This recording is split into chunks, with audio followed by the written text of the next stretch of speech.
What's up, guys? Welcome back to Let's Play the Minerva's Den. So, now with our thermal cells and our incinerate plasma, we can go break through the ice here in climate control and get this thing taken care of. Once we do so, we can... This is just a minor detour that is distracting us from getting to the core. It's just to artificially extend the length of the game. As you notice, I'm picking up machine gun ammo for the machine gun that I don't have, and I really don't care if I'll ever find it, because I really don't need it for my setup going into the final battle. It's not difficult, and I really kind of like what I have now. Rapture is at war, Porter. And you have cast your lot with the enemy. Your concerned associates provided me with a recording of your own voice, swearing loyalty to Fontaine and his gangsters. Evidence of treason. My men are already on their way.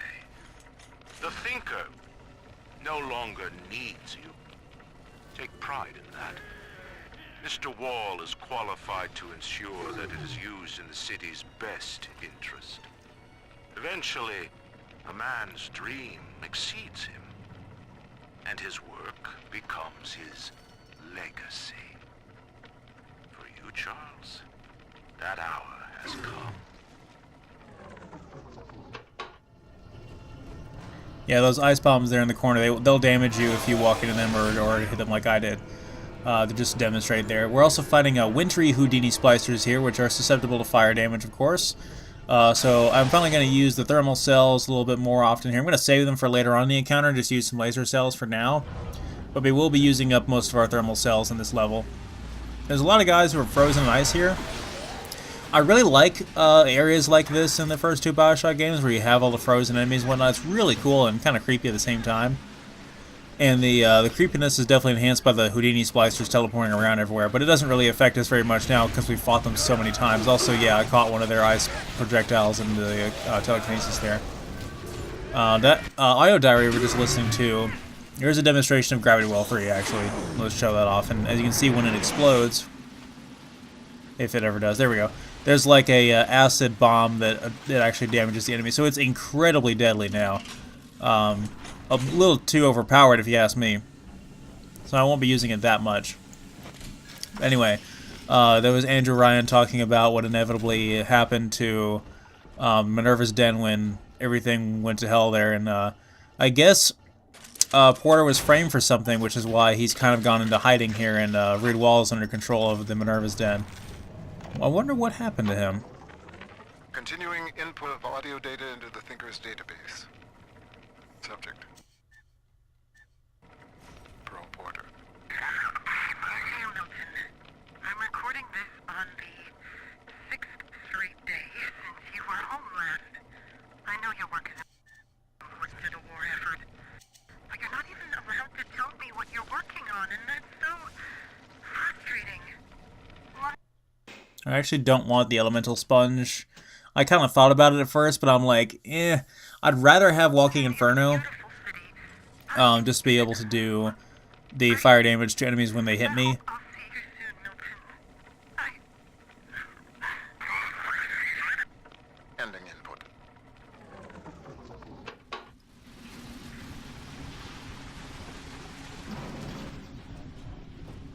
Yeah, we picked up Incinerate 2, which has, as you guys remember from the main campaign, has a charge attack that will unleash a powerful fireball that will deal some strong base damage in addition to setting them on fire. Another gravity mag lock or whatever this thing is called. We got to use the gravity well on. I don't remember this thing bouncing around quite so much in my test run. It's kind of strange.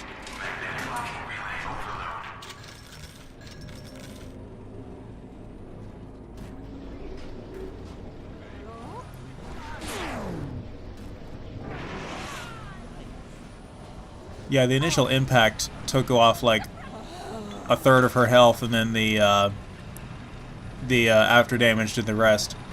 Alright, here's the upgraded launcher I was talking about, and this will allow us to... This has the damage reduction for yourself. So if you were to fire a projectile at close range, you wouldn't take splash damage from it, which is really nice considering all these alpha series we're fighting now, and there's these nasty enemies, and the game really knows that you are going to be fighting a lot of close melee combatants, So you really do have to have that damage resistance. The controls should be down below.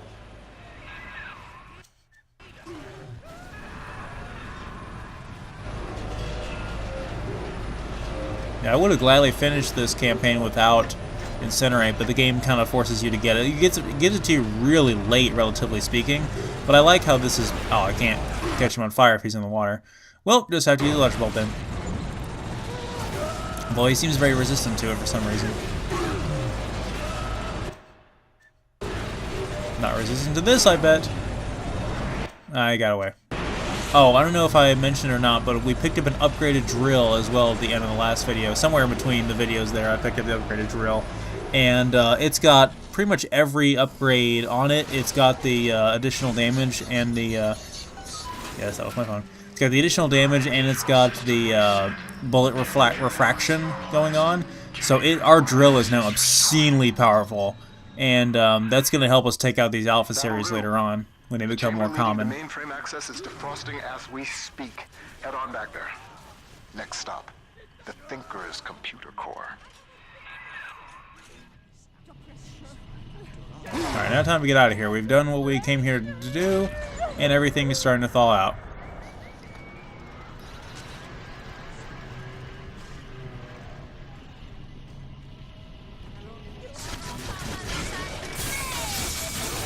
Fire is still our ally for now while we're fighting these wintry Houdini splicers. Wow, he just got completely stun locked with that fire.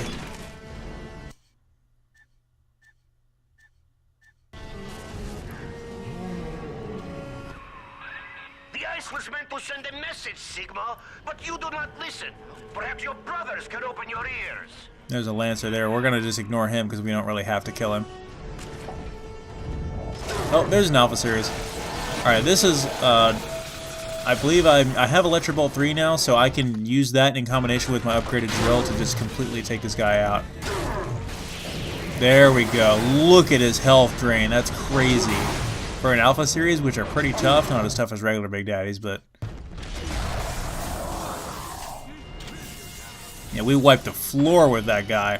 And that was also a pretty good demonstration of the heat-seeking RPG homing in on an enemy. Quite nice.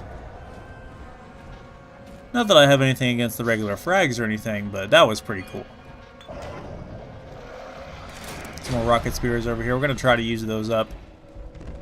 They don't, because they don't send the enemy flying backwards, they don't really incapacitate the Alpha series.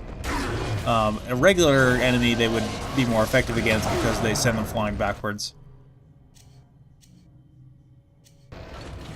Running out of health here. Ah, come on. Yeah, I think I lost this one. He's got me cornered here. Of course, I'm being dumb and not using. There we go. Oh, how did he live for that? I thought we were gonna finish each other off. Whatever. Time to go get him.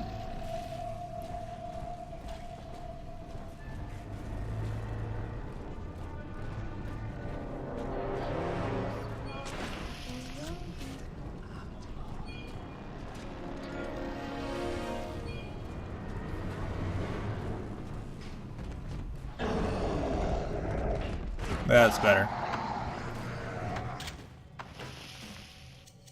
I think I picked up some phosphorus buck at the end of the last video. I keep meaning to use these solid slugs.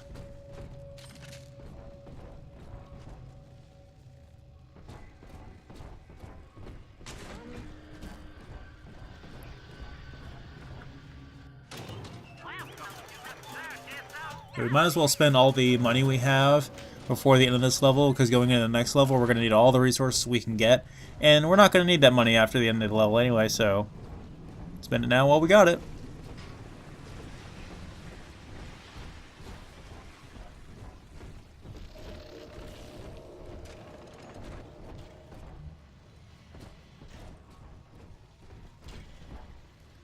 Alright, I'm pretty sure, yeah, we can't even afford anything anyway.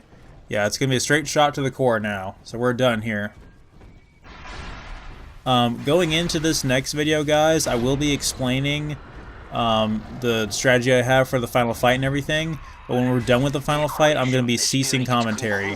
So if you guys do not want spoilers for the end of this game's incredible story, then you will stop the video as soon as my commentary stops if you don't want the ending spoiled for you. But if you do, please watch, because it is an incredible ending to a great story.